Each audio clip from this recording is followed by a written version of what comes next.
Here we go. Welcome to Kids Site 2, the webpage.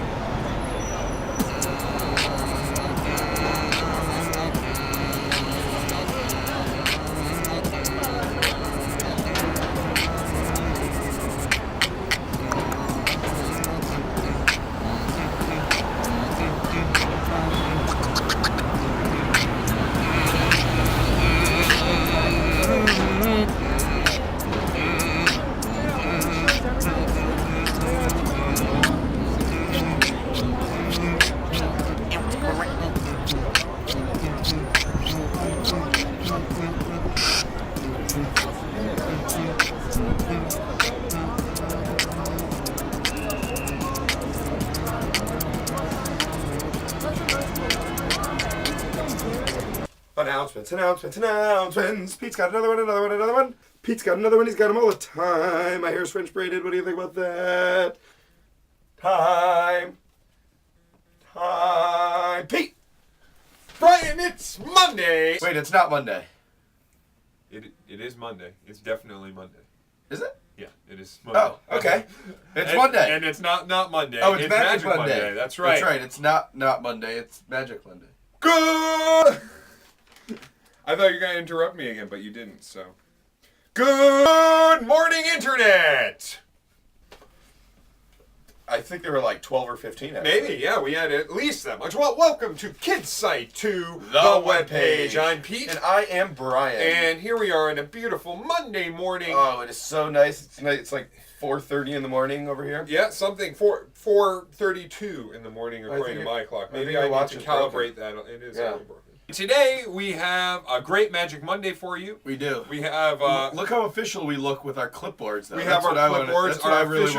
Our official yeah. Kids Site clip. I don't have enough decoration on mine. Mine is the A stands for awesome. Awesome. Yeah. I hear his name. It's kind of weird. It's kind of out there.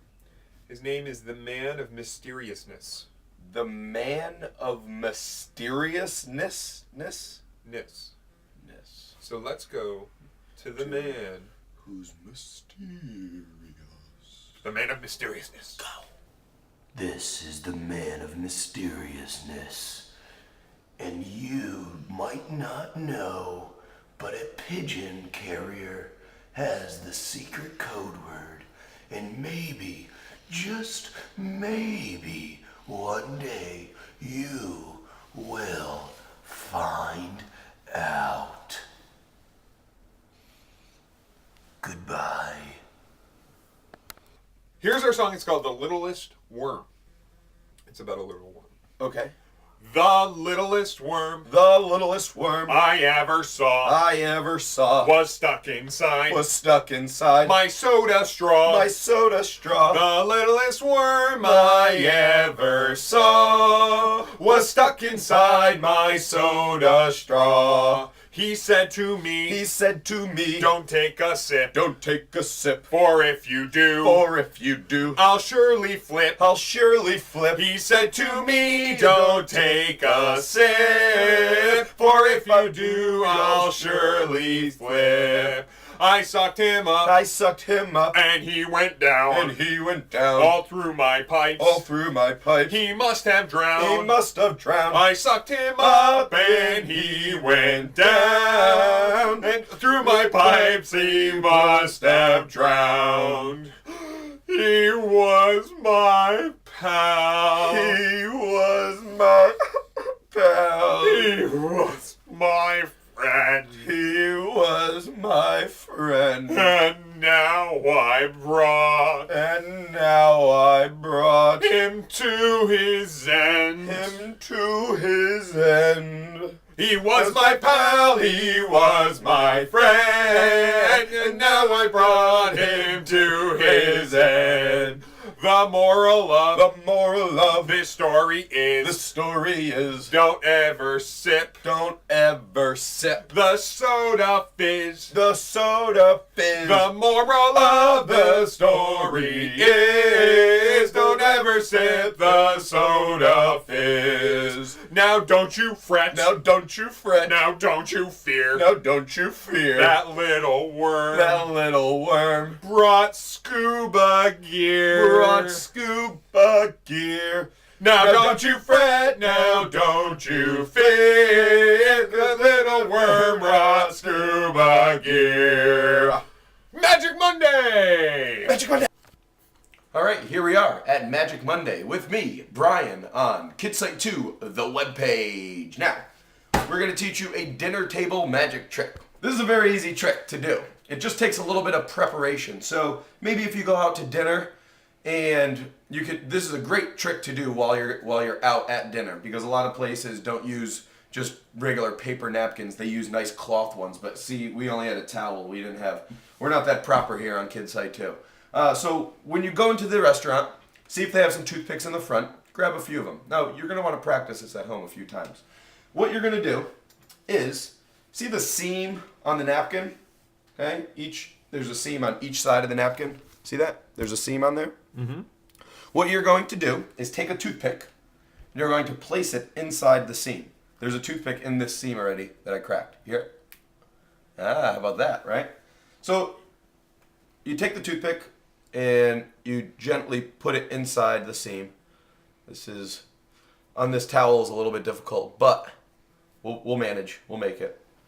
So I got it in there. I'll rip off the end of it because we don't really need it. Now, the toothpick's in there. Mm-hmm. This is your prep.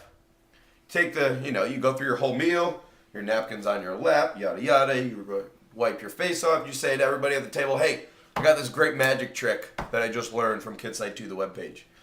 And I'm going to show it to you. And you say, oh, I grabbed or maybe you'll want to go up and say, I just need a toothpick, I'll be right back. And then you go grab a toothpick. Or you say, hey, pull it out of your hair, hey, I got this toothpick here. All right? And then you say, I'm going to make this toothpick disappear. Now.